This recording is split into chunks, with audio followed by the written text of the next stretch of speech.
to strengthen their hold on the route between Salt Lake City and Los Angeles, but hostile Indians and severe weather caused the Mormons to give up and go back up to Salt Lake City. In 1904, well, at the turn of the century, Highway 91 was built, linking Los Angeles to Salt Lake City, and then in 1904 the Union Pacific Railroad decided to build a railroad from Salt Lake City down to Los Angeles, and Las Vegas was originally laid out by the railroad and was incorporated as a city in 1911 with a population of 1,500 people.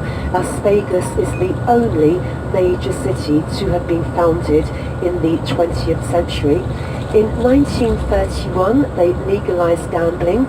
In 1931, they also set about building the Hoover Dam, which cost them $175 million. Let's think now. When Steve Wynn built the Mirage, the cost of that hotel actually exceeded the cost of the Hoover Dam and all of the hotels on the Strip combined, which is partly why everybody thought he was barking mad, Mr. Steve Wynn. So in 1931, gambling was introduced, but there was a strict number of slot machines any one hotel could have. So in 1941, El Rancho was the first hotel on the Strip, and from 1941, the rest is history. Between 1952, sorry, going to turn right here, beg your pardon, next one, John. Between 1951 and 1962, there were 120 atomic bombs exploded above the ground, just outside of Vegas, and then there were approximately 300 miles, I forget how many hotels we've been to, lifting the luggage into the coach, getting the luggage out of the coach, and bless his heart, John hasn't felt particularly well at times. Some mad woman passed on some germs to him, so John, I am really sorry. I have actually apologised sincerely to John. I do hope when you go home, I hope nobody else gets sick. If I might just say, at the end of my last tour, my group were on the 9 o'clock flight, and of course I was staying on one more night in Vegas, then flying into Denver to meet you the next day. So I had a gentleman in my group, he was 78 years of age, he was really ill. I said, go on, here's the key to my room, go and lie down for a few hours. So I kind of was the good Samaritan, but it backfired because whatever he had, I caught, which I passed on to John, and I sincerely hope that nobody else on the coach gets sick. There might be a few snivels, but not wanting to excuse myself, but there was a reason why I caught that cold. But anyway, keep to the right, John, keep right over to the right.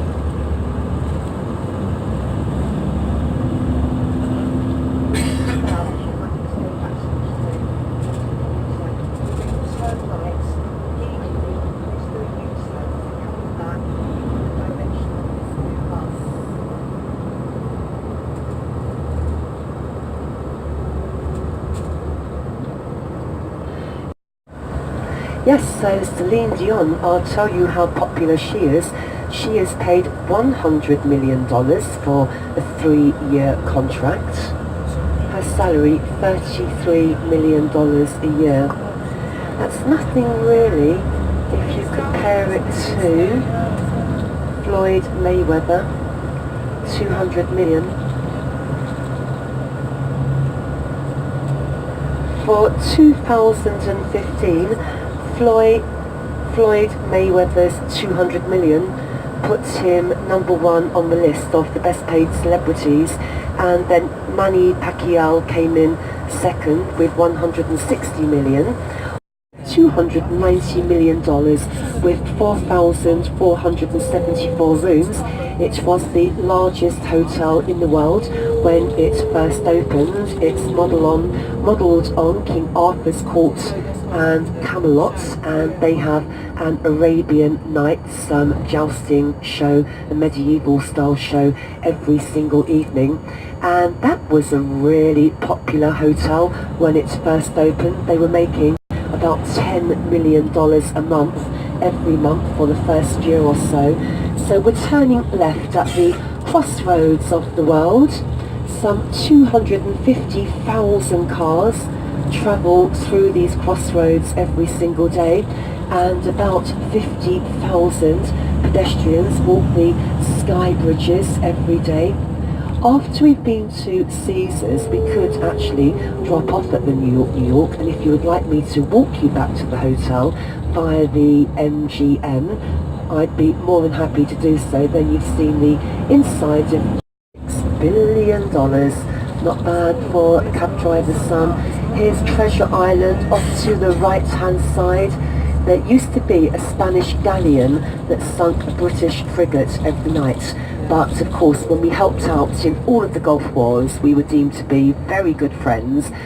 There was one particular white tiger that had grown up with them on the ranch, actually slept in the same bed as them as a little tiger cub. Anyway, one day on stage, the white tiger, actually turned on Roy and dragged Roy by the neck off of the stage. The audience actually thought, wow, that looks so realistic. They were really impressed, and they were clapping loudly. Obviously, Siegfried could see something was going desperately wrong, and he ran off stage after Roy, and they actually had to turn the water hose onto the tiger. And unfortunately, the Siegfried and Roy show has been dark ever since. So I will say in their defence, yes, the White Tigers were in captivity, the entertainment capital, the convention capital of the world. On the right hand side at the MGM, they do have the MGM Garden Arena. And last year there was an amazing fight. When I say amazing, it wasn't deemed to be amazing after the fight, but this was dubbed to be the fight of the century. It was actually the rip-off of the century, because it appeared that they weren't making round in the arena. Bit of a chit-chat, threw a few punches, That's carried meant to on be the gossiping. pyramid there, So David.